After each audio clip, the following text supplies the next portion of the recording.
عارف ايه اكتر عامل بيأثر على عدد الناس اللي هتيجي جنازتك لما تموت في امريكا؟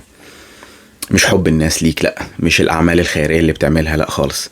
ذا ويذر، الطقس. تخيل، في كتابه ذا انتربرينور لورال كوستر، الكاتب بيتكلم ان هو لما عرف الاحصائيه دي اتخض، حياته اتغيرت. قال ان بقالي سنين في حياتي خايف اخد قرارات يحسن الناس رايها فيا اتغير. خدت قرارات علشان الناس كانت ضغط عليا وعايز الناس تشوفني بطريقه معينه، وفي الاخر الناس دي اساسا مش هتكترث انها تيجي الجنازه بتاعتي لما اموت. ومن ساعتها طريقه اتخاذه في القرار اتغيرت تماما.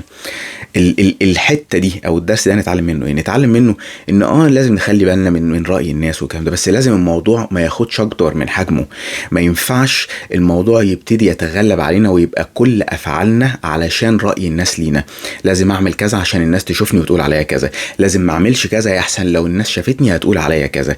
لازم يكون تصرفاتك نابعه من عقيدتك، من اعتقاداتك الشخصيه، من ايمانك، من دينك اللي بتتواجب معاك شخصيا من غير ضغط الناس. لو حسيت ان الناس وجودها بيضغط عليك ومخليك خايف تاخد قرارات معينة او خدت قرارات معينة علشان يبصولك ببصة معينة، اعرف ان انت بتاخد القرار الغلط. ركز وفكر وخد القرار اللي يتوافق مع اعتقاداتك وايمانك.